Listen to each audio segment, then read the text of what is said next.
Howdy, howdy. We are at the Detroit Institute of Arts. Now, in this area, we have Detroit Historical right across the street over there. We have the Hellenic Museum of Michigan here, International Institute, whatever that is. But there are a few things to do and see. And look at those beautiful Victorian houses over back behind here. And we've seen some doozies here.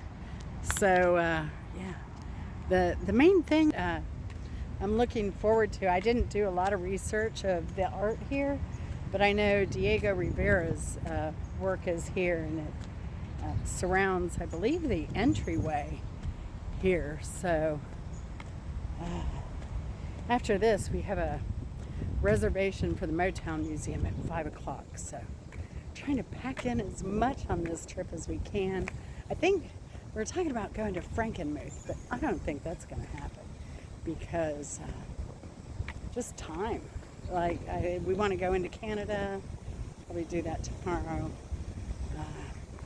Chris says Monday maybe a little easier to get over there. I said today, Sunday, but we'll see. We'll see. Let's check out the museum. Yeah, I wanted to point out we're also across from the Detroit Public Library, and it looks beautiful. I've been in the Chicago Public Library downtown, and it was incredible.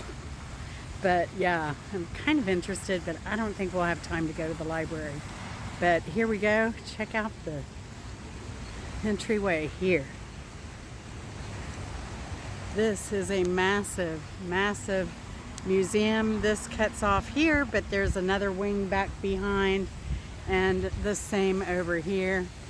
Of course, we have Rodin's The Thinker to welcome us into the museum. Nice. I love it.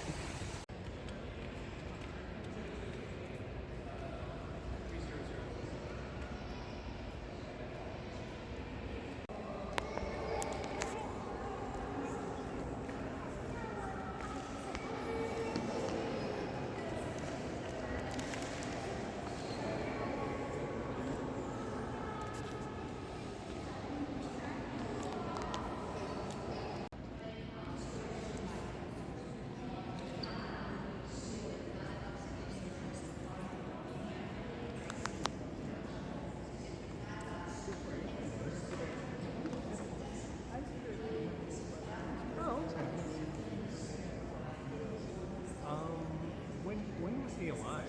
When was he active? He did these in 1932 and 1933. He was here for 1 year, and he lived across the street from what's now the Throat Shelter. Okay.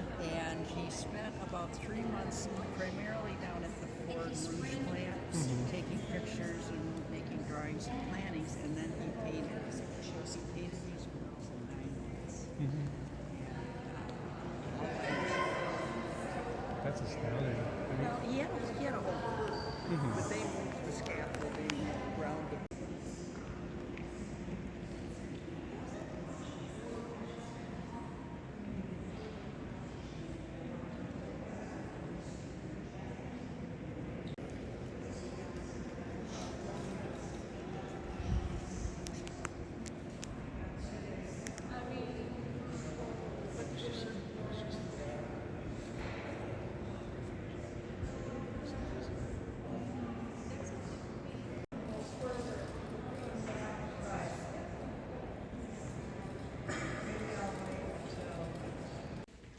We're here in the Impressionists. I love the Seurat painting, and what I love about it most, a lot of Seurat I'm not crazy about because it kind of looks faded, some of it.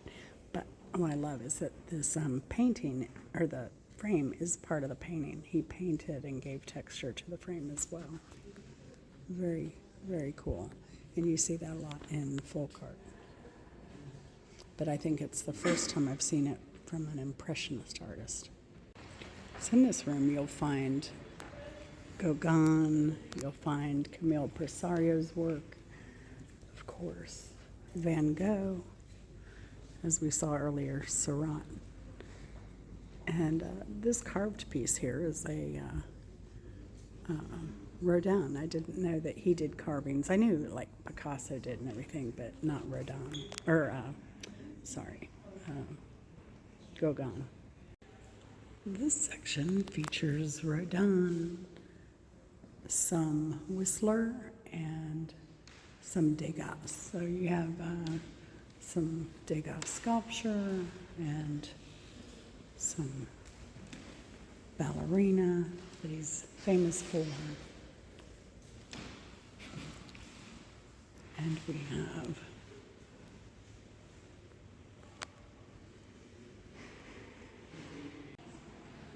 here we have Monet.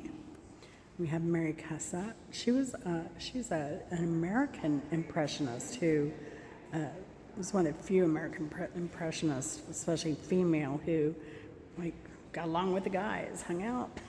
You know, they were all part of the same crew. So, yeah, she's going to be the most famous American impressionist artist that you'll ever see. We have some stuff done by Rodin here, a ceramic piece. We have a Manet, another Renoir, a Cezanne, Basile. Now, Basile caught my attention at an exhibit at the High when I believe the Louvre loaned artworks to go on tour. And I saw this Basile piece, and it wasn't very big. It was maybe even half the size of that. And it was a beach scene, and he had pebbles on the beach, and each little pebble, didn't matter how tiny it was, had highlights and shadows. And I just thought of all the patience that it took. The other thing that struck me about that painting that first attracted me to his work was that he used this incredibly bright, almost fluorescent orange color. And you know, back then they had to mix their pigments. So I'm like wondering where he got this strong fluorescent like color from, because they used pretty much all natural materials. So he just struck me from that point on. So I've admired his work since. Now, the thing is, he died before he was 30, but he was still very prolific. Here we have a Van Gogh. And then we'll check out Black Marshwoman, Cordier. And this is, you know, one of the top museums in the U.S. If you're ever in Detroit, definitely come check this place out. I'm super impressed. So I think we have entered a different genre of art here. It's not all ceramic, but it's a mishmash.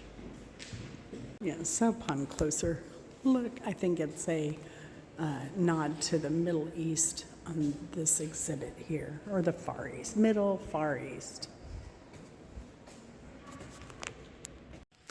So here we are on the, I believe we're up to the front. So if you walk in the main entrance and you go to the left, it's kind of like the American section. So you have some early colonial stuff here, both in portrait paintings and furniture. There's some silver right here. But what was interesting about this exhibit and this wing is this house structure here, which is, I don't know if the house was put here and everything built around it, because the glass in these panes is poured glass. It's not, it's old glass. And then you have the entryway with what behind.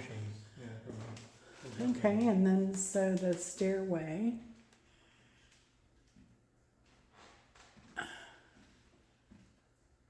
Oh. Wow.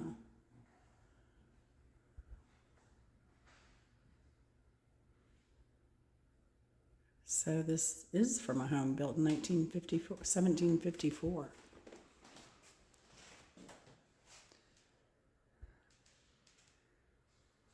Wow. And then the windows up here are Gothic style.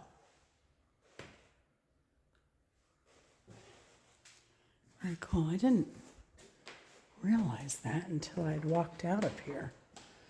I thought it was all kind of part of the exhibit. But then once I saw this, I don't know if you can see it. If you see waves in glass and imperfections, a lot of imperfections here. That's very old glass. And now we're in some of the American gallery here. American painters in London. I guess that's where some of this took place. Well, I guess they're talking about not long, but some of the other artists featured here, both Copley and Benjamin West.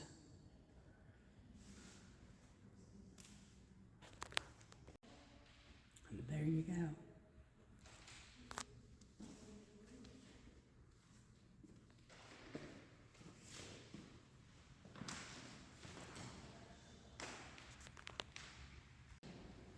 I found this painting amusing. It's called The New Scholar by Francis Edmonds. And I love paintings like this because there's so much going on. You have the dog sniffing his trousers. You have kids learning something in the back here. So I wonder what subject they're learning.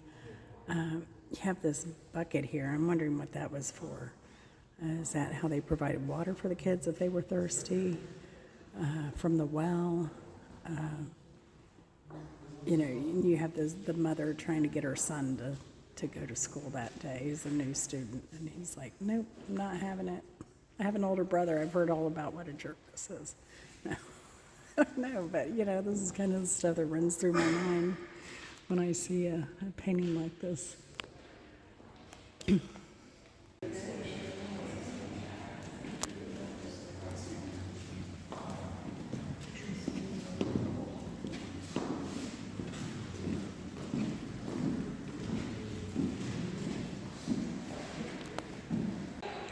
This piece is called The Wolf River, Kansas by Albert Bierstadt. But what I noticed on this, so this gallery is pretty full of a lot of his paintings and mostly American landscape. But what was interesting is how his signature is. This is the only one that I saw a signature from him on.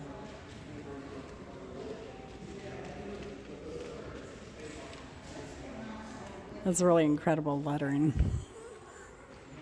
especially if you sign after you painted, which he did. But to do all this detailed work and then take the time to sign your name in that manner, quite admirable.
I liked this painting because I like the peppers hanging.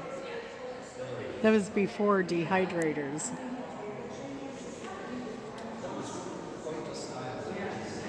This is called Grandma's Hearthstone by John Haberl, American artist. This room is there's nostalgia after the Civil War, just some daily life.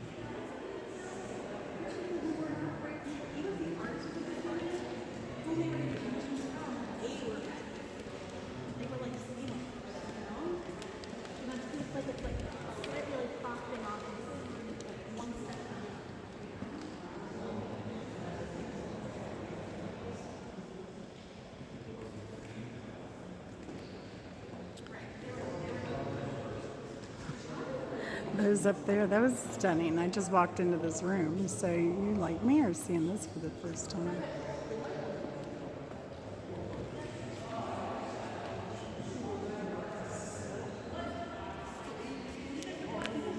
This is Robert Lindsay in 1900, painted by Thomas Eakins, who lived from 1844 to 1916.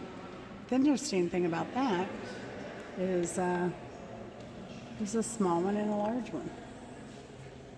I've never seen anything like that before. Carbon copy, different size. There you go. How much patience did that take? Oh my gosh, to create fur out of marble. And then also the detail on her dress is pretty incredible.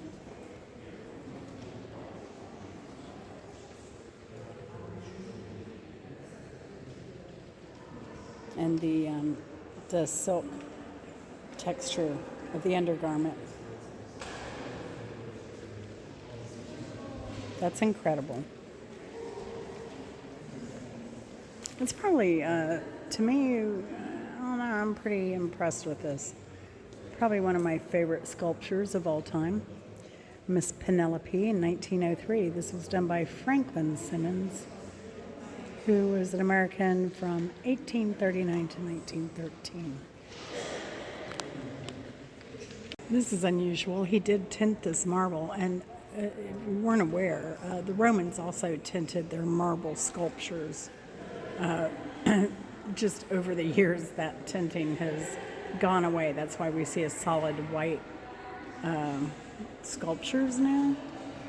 But you see her eyes and her hair were tinted.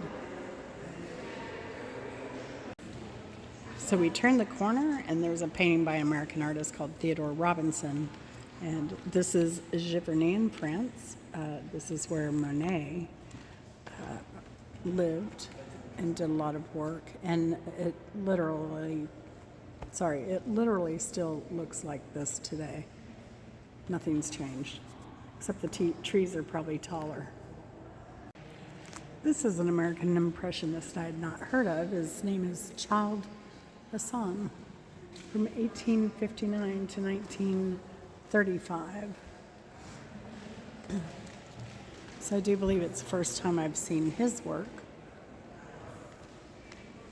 Here's a ocean scene in Cuba that he did with a lot of heavy paint and texture. So this is what you don't see, and it's hard to see in posters, but you don't see all this lovely texture that you get with the Impressionist artwork, and you can't see it here, but you can see a little better. I don't think I could get you a side view without setting off an alarm.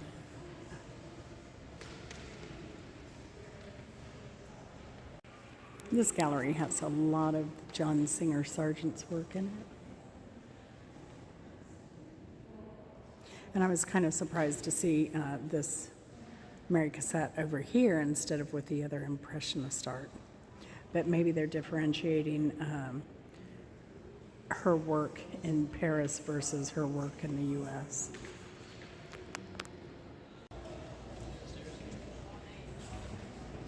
So I'm skipping a lot. I sat down, had some coffee, and Chris, he hit some of the Asian art while I enjoyed a little sit down for a bit. was surprised where we came in. They didn't have any wheelchair rentals. However, where were we the other day? And we were able to get, they had wheelchair rentals. Now, had they had them here, I probably would have rented one, but I have not seen any. Well, Costa Rica is one of my favorite countries. The bats. And we saw a lot of bats when we were there. They're huge too. Saw a lot of frogs too. We went to the frog museum and we went at night. You can go during the day, but we went at night. It was way cooler in my opinion. Now we saw artisans making this pottery. I think I had some pottery from Costa Rica, but they polish it. That's how it gets that shine. That's not a natural thing. It's interesting watching them do their craft. But these are all obviously ancient techniques. Pipes of various kinds.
So it's pretty cool. They not only have the cafe,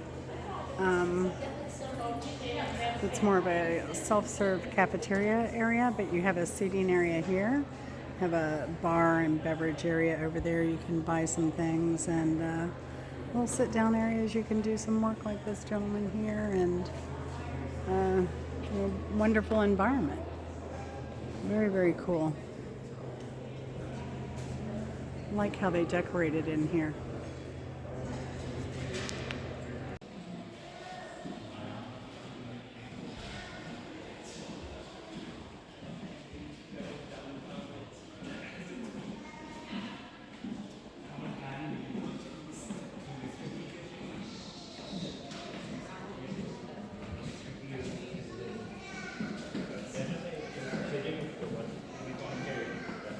So that concludes the end of, just to give you a little taste of what's here at the Detroit Museum of Art.